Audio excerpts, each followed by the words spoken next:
ചോദ്യങ്ങൾ നോക്കാം. ഒന്നാമത്തെ ചോദ്യം, മോദം എന്ന പദത്തിന് അർത്ഥമായി വരുന്ന പദം ഏതാണ്? ഓപ്ഷൻ എ മുറ്റം, ബി സന്തോഷം, സി മാർഗം, ഡി സമുദ്രം. ഇതിൽ മോദം എന്ന പദത്തിന് അർത്ഥമായി വരുന്ന പദം ഏതാണ്? ഓപ്ഷൻ ബി സന്തോഷം. രണ്ടാമത്തെ ചോദ്യം, ചില പദങ്ങൾ ചേർത്തെഴുതിയത് ശ്രദ്ധിക്കുക. ചീറി പ്ലസ് പാഞ്ഞു, ചീറിപ്പാഞ്ഞു. തുള്ളി പ്ലസ് കയറി, തുള്ളിക്കയറി. ഇതുപോലെ താഴെ കൊടുത്ത പദങ്ങൾ ചേർത്തെഴുതുക. നോക്കി പ്ലസ് പോയി. എങ്ങനെയാണ് എഴുതുക? നോക്കിപ്പോയി. Next question 3. താഴെ കൊടുത്ത പദങ്ങളിൽ ശരിയായി എഴുതിയ പദം തിരഞ്ഞെടുത്ത് എഴുതുക. 4 തരത്തിൽ ഇവിടെ ശൃംഗം എന്ന് കൊടുത്തിട്ടുണ്ട്. അതിൽ ശരിയായി എഴുതിയ പദം ഏതാണെന്ന് നമ്മൾ എടുത്തെഴുതണം. ഏതാണ്? ഓപ്ഷൻ സി ശൃംഗം. Question number 4. ഞാൻ അഗ്നി എന്ന കൃതിയുടെ കർത്താവ് ആരാണ്? Option A Kunchan Nambiar, B T Ubaid, C N Kumaranasan, D O N V Kurup. ആരാണ് ഞാൻ അഗ്നി എന്ന കൃതിയുടെ കർത്താവ്? ആരാണ്? Option D O N V Kurup. അഞ്ചാമത്തെ ചോദ്യം, ആഹാരവുമായി ബന്ധമില്ലാത്ത പഴഞ്ചൊല്ല് ഏതാണ്? ഓപ്ഷൻ എ അത്താഴം അരവയറോളം, ബി മെല്ലെ തിന്നാൽ മുള്ളും തിന്നാം, സി കാണം വിറ്റും ഓണം ഉണ്ണണം, ഡി മിന്നുന്നതെല്ലാം പൊന്നല്ല. ഇതിൽ ആഹാരവുമായി ബന്ധമില്ലാത്തതാണ് ചോദിച്ചിരിക്കുന്നത്. ഏതാണ്? ഓപ്ഷൻ ഡി മിന്നുന്നതെല്ലാം പൊന്നല്ല. Next question 6. നല്ലതല്ലൊരുവൻ ചെയ്ത നല്ല കാര്യം മറപ്പത്. ആരുടെ വരികളാണ് ഇത്? Option A N Kumaranasan, B Sree Narayana Guru, C Vallathol Narayana Menon, D Mohanakumari. ആരാണ് ഇങ്ങനെ പറഞ്ഞത്? Option B Sree Narayana Guru. ശ്രീനാരായണ ഗുരുവാണ് ഇങ്ങനെ പറഞ്ഞത്. 7. സൂചനകളിൽ നിന്ന് തിരിച്ചറിയൂ. ആധുനിക കവിത്രയത്തിൽ ഉൾപ്പെടുന്നു. 1878 ജനനം. കേരള കലാമണ്ഡലം സ്ഥാപിച്ചു. ബദിരവിലാപം എന്ന കൃതി രചിച്ചു. സാഹിത്യകാരൻ ആരാണ്? ആധുനിക കവിത്രയങ്ങൾ ആരൊക്കെയാണ്? ആശാൻ, ഉള്ളൂർ, വള്ളത്തോൾ. അതിൽ കേരള കലാമണ്ഡലം സ്ഥാപിച്ചത് ആരാണ്? വള്ളത്തോൾ ആണ് അല്ലെ? അപ്പോൾ നമുക്ക് ഉത്തരം കിട്ടി. ആരാണ്? വള്ളത്തോൾ നാരായണ മേനോൻ.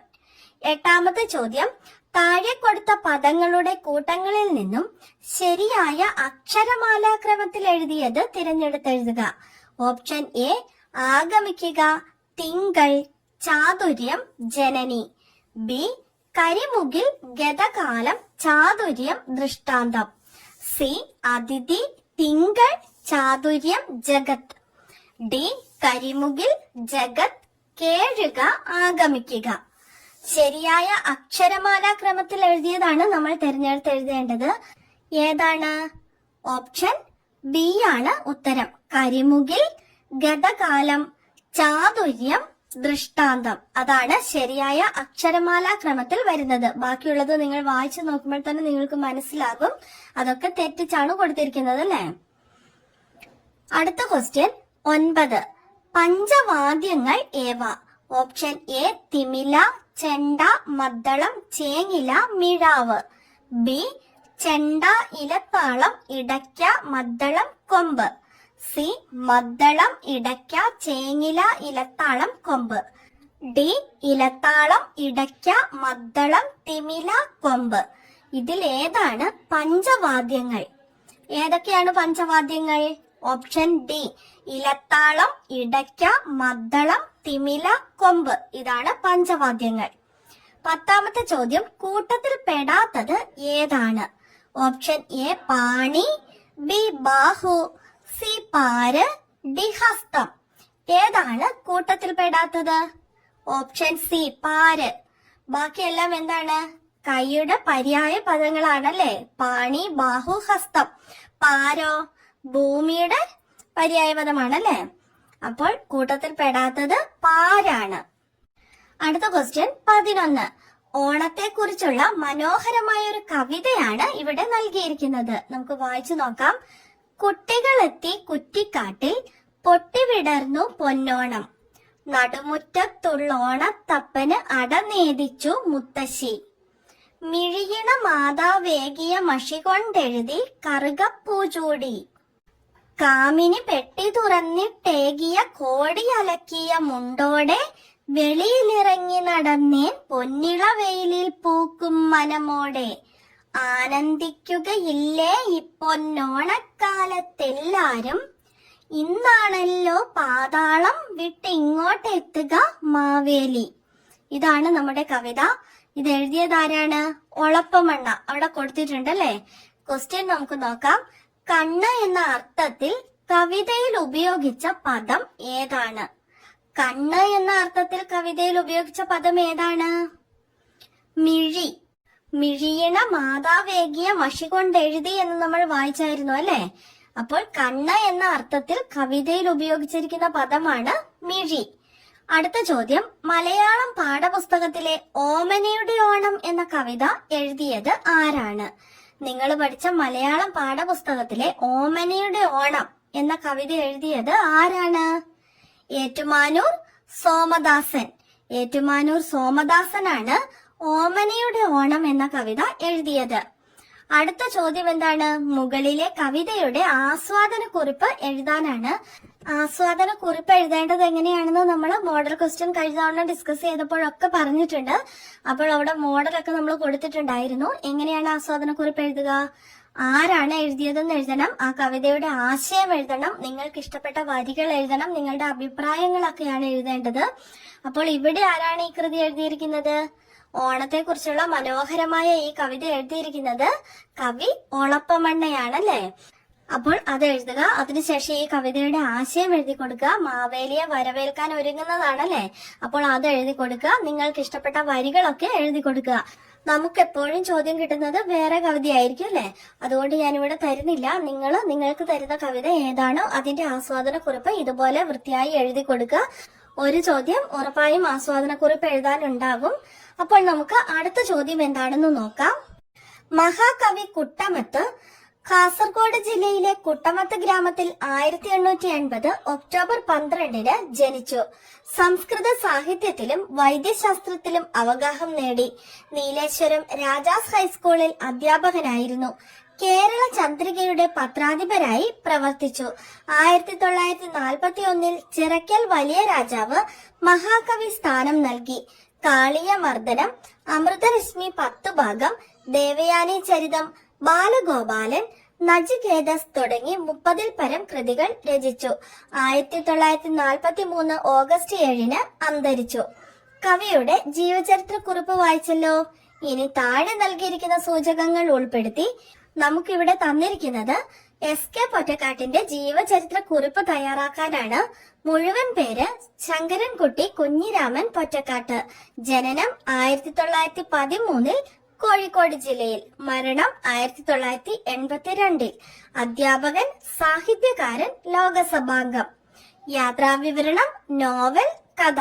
കൃതികൾ: ഒരു ദേശത്തിന്റെ കഥ, ഒരു തെരുവിന്റെ കഥ, രാജമല്ലി, വനകൗമുദി, പാതിരാ സൂര്യന്റെ നാട്ടിൽ, വിഷകന്യക, ബാലദ്വീപ്, കാപ്പിരികളുടെ നാട്ടിൽ, സിംഹഭൂമി. പുരസ്കാരങ്ങൾ: കേരള കേന്ദ്ര സാഹിത്യ അക്കാദമി അവാർഡുകൾ, ഭാരതീയ ജ്ഞാനപീഠ പുരസ്കാരം. അപ്പോൾ എങ്ങനെയാണ് നമ്മൾ ജീവചരിത്ര കുറിപ്പ് എഴുതുക? ഇവിടെ നമുക്ക് കവി കുട്ടമത്തിന്റെ ജീവചരിത്ര കുറിപ്പ് മുകളിൽ തന്നിട്ടുണ്ടല്ലേ.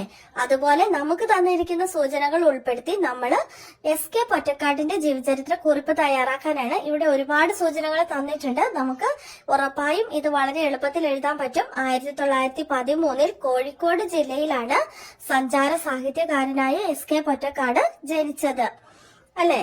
ഇങ്ങനെയൊക്കെയാണ് എഴുതി കൊടുക്കേണ്ടത് കേട്ടോ.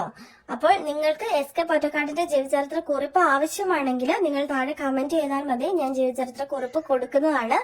നമ്മുടെ വീഡിയോ ഒരുപാട് ലോങ് ആയി പോകുന്നത് കൊണ്ടാണ് ഞാൻ ഇപ്പോൾ ഇവിടെ കൊടുക്കാത്തത്. നിങ്ങൾക്ക് ആവശ്യമാണെങ്കിൽ നിങ്ങൾ കമന്റ് ചെയ്തോളൂ. ഞാൻ ഉറപ്പായും അടുത്ത വീഡിയോ അത് ചെയ്യുന്നതായിരിക്കും. അടുത്തത് നമുക്ക് പൊതുവിജ്ഞാന ചോദ്യങ്ങൾ കാണാം. 15ാമത്തെ ചോദ്യം, ഐക്യരാഷ്ട്രസഭ 2025 ഏത് വർഷമായി ആചരിക്കാനാണ് തീരുമാനിച്ചിരിക്കുന്നത്? ഓപ്ഷൻ എ സഹകരണ വർഷം, ബി സുസ്ഥിര ടൂറിസം വർഷം, സി വനിതാ കർഷക വർഷം, ഡി ക്യാമലിഡുകളുടെ വർഷം. ഏത് വർഷമായി ആചരിക്കാനാണ് തീരുമാനിച്ചിരിക്കുന്നത്? ഓപ്ഷൻ എ സഹകരണ വർഷം. സഹകരണ വർഷമായി ആചരിക്കാനാണ് ഐക്യരാഷ്ട്രസഭ തീരുമാനിച്ചിരിക്കുന്നത്. 16, സൂര്യന് ഏറ്റവും അടുത്തുള്ള ഗ്രഹം ഏതാണ്? ഓപ്ഷൻ എ നെപ്റ്റ്യൂൺ, ബി ബുധൻ, സി ശുക്രൻ, ഡി ചൊവ്വ. ഏതാണ് സൂര്യന് ഏറ്റവും അടുത്തുള്ള ഗ്രഹം? ഏതാണ്? ഓപ്ഷൻ ബി ബുധൻ. ബുധനാണ് സൂര്യന് ഏറ്റവും അടുത്തുള്ള ഗ്രഹം. 17ാമത്തെ ചോദ്യം, കേരളത്തിലെ ഏറ്റവും ചെറിയ നദി ഏതാണ്? Option A Periyar, B Valapattanam പുഴ, സി മഞ്ചേശ്വരം പുഴ, ഡി നീലേശ്വരം പുഴ. ഏതാണ് കേരളത്തിലെ ഏറ്റവും ചെറിയ നദി? ഏതാണ്? ഓപ്ഷൻ സി മഞ്ചേശ്വരം പുഴയാണ് കേരളത്തിലെ ഏറ്റവും ചെറിയ നദി. 18ാമത്തെ ചോദ്യം, ദേശീയ ഭരണഘടനാ ദിനം എന്നാണ്? Option A November 14, B November 26, C October 2, D June 5. എന്നാണ് ദേശീയ ഭരണഘടനാ ദിനം? നവംബർ 26. Option B November 26. 19, കേരളത്തിന് സാംസ്കാരിക തലസ്ഥാനം എന്നറിയപ്പെടുന്നത്? Option A Thiruvananthapuram, B Palakkad, C Ernakulam, D Thrissur. ഏതാണ്? Option D Thrissur. കേരളത്തിന്റെ സാംസ്കാരിക തലസ്ഥാനം തൃശൂരാണ്. 20ാമത്തെ ചോദ്യം, ഇന്ത്യയുടെ ഇപ്പോഴത്തെ സുപ്രീം കോടതി ചീഫ് ജസ്റ്റിസ് ആരാണ്? Option A Sanjiv Khanna, B DY Chandrachud, C Nitin Madhukar Jamdar, D Ashish Jitendra Desai. ആരാണ് ഇന്ത്യയുടെ ഇപ്പോഴത്തെ സുപ്രീം കോടതി ചീഫ് ജസ്റ്റിസ്? ആരാണ്? Option A Sanjiv Khanna. നിതിൻ മധുകർ ജാംദാർ ആരാണ്? കേരള ഹൈക്കോടതിയുടെ ഇപ്പോഴത്തെ ചീഫ് ജസ്റ്റിസ് ആണ് ജസ്റ്റിസ് നിതിൻ മധുകർ ജാംദാർ. അതും കൂടി ഒന്ന് ഓർത്തു വെക്കുക കേട്ടോ. 21, 36 കോട്ടകൾ എന്ന പേരിന് അർത്ഥം വരുന്ന സംസ്ഥാനം ഏതാണ്? ഛത്തീസ്ഗഡ്. ഛത്തീസ്ഗഡ് ആണ് 36 കോട്ടകൾ എന്ന പേരിന് അർത്ഥം വരുന്ന സംസ്ഥാനം. 22ാമത്തെ ചോദ്യം, ലോക ചെസ് ചാമ്പ്യനാകുന്ന ഏറ്റവും പ്രായം കുറഞ്ഞ വ്യക്തി ആരാണ്? ആരാണ്? Answer D Gukesh. ഇത് ഈ അടുത്ത വാർത്തകളിലൊക്കെ ഉണ്ടായിരുന്നതാണ്, നിങ്ങൾക്ക് എല്ലാവർക്കും അറിയാം. Answer D Gukesh. 23ാമത്തെ ചോദ്യം, 2024 ജൂൺ മുതൽ അന്താരാഷ്ട്ര ബഹിരാകാശ നിലയത്തിൽ കഴിയുന്ന ഇന്ത്യൻ വംശജയായ ബഹിരാകാശ സഞ്ചാരി ആരാണ്? ആരാണ്? സുനിത വില്യംസ്. സുനിത വില്യംസ് ആണ് 2024 ജൂൺ മുതൽ അന്താരാഷ്ട്ര ബഹിരാകാശ നിലയത്തിൽ കഴിയുന്ന ഇന്ത്യൻ വംശജയായ ബഹിരാകാശ സഞ്ചാരി. 24ാമത്തെ ചോദ്യം, 2024 കേന്ദ്ര സാഹിത്യ അക്കാദമി പുരസ്കാരം നേടിയ മലയാള സാഹിത്യകാരൻ ആരാണ്? കെ ജയകുമാർ. കെ ജയകുമാറിനാണ് 2024 കേന്ദ്ര സാഹിത്യ അക്കാദമി പുരസ്കാരം ലഭിച്ചത്. അദ്ദേഹത്തിന് കേന്ദ്ര സാഹിത്യ അക്കാദമി പുരസ്കാരം നേടിക്കൊടുത്ത കൃതി ഏതാണ്? പിങ്കള കേശിനി. പിങ്കള കേശിനി എന്ന കവിതാ സമാഹാരത്തിനാണ് അദ്ദേഹത്തിന് 2024 കേന്ദ്ര സാഹിത്യ അക്കാദമി അവാർഡ് ലഭിച്ചത്. 2024 വയലാർ അവാർഡ് ആർക്കാണ് ലഭിച്ചതെന്ന് നിങ്ങൾക്കറിയാമോ? അശോകൻ ചെരുവിലിനാണ് അല്ലെ. കാട്ടൂർ കടവ് എന്ന നോവലിന് അശോകൻ ചെരുവിലിനാണ് 2024 വയലാർ അവാർഡ് ലഭിച്ചത്. നമുക്ക് ഇന്നത്തെ ബോണസ് ക്വസ്റ്റ്യൻ നോക്കാം. 2024 ഓടക്കുഴൽ പുരസ്കാരം ലഭിച്ചത് ആർക്കാണ്? ആൻസർ അറിയാവുന്നവർ വേഗം തന്നെ കമന്റ് ചെയ്തോളൂ. ഇന്നത്തെ വീഡിയോ നിങ്ങൾക്ക് എല്ലാവർക്കും ഇഷ്ടമായി കാണുമെന്ന് വിചാരിക്കുന്നു. ഇഷ്ടമായ നിങ്ങളുടെ കൂട്ടുകാർക്കൊക്കെ ഒന്ന് ഷെയർ ചെയ്ത് കൊടുക്കാനും ലൈക്ക് ചെയ്യാനും അതുപോലെ തന്നെ സബ്സ്ക്രൈബ് ചെയ്യാത്ത കൂട്ടുകാരുണ്ടെങ്കിൽ ഒന്ന് സബ്സ്ക്രൈബ് ചെയ്യാനും മറക്കല്ലേ. പുതിയൊരു വീഡിയോയുമായി അടുത്ത ദിവസം നമുക്ക് വീണ്ടും കാണാം. Thanks for watching.